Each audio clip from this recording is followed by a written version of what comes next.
morning in Phnom Penh, the Cambodian capital, 30 years after the Khmer Rouge genocide. We are in the psychiatric ward of a municipal hospital, and it is crowded. Most of the patients were in their 20s during the Pol Pot regime. Of the people traumatized by the Khmer Rouge, 60 to 70% are survivors.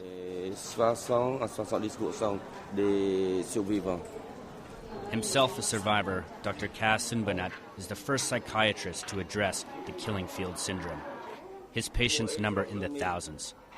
They all bear heavy psychological scars. She used to live into a combat zone. There was lots of fightings and bombardments in her region under Pol Pot. A civil war, bombings, massacres, and purges too, costing the lives of a quarter of the population, 1.7 million victims.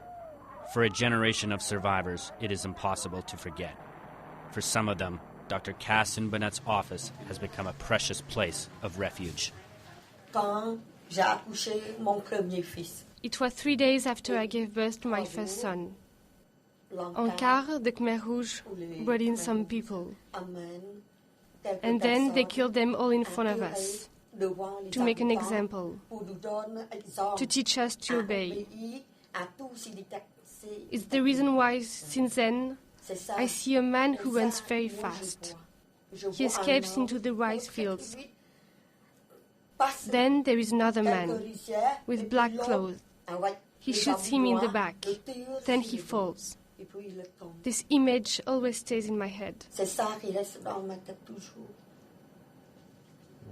Terry is able to describe her nightmares, but most of the patients cannot.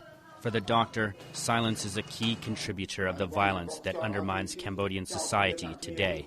And for a cure, he relies on mysticism. Here, you have a kind of palm tree leaf. It is this kind of things that can take away their despair and anxiety. As a handful of Khmer Rouge leaders are about to go on trial in an international tribunal, the killing field syndrome shows just how deep is the trauma of the genocide.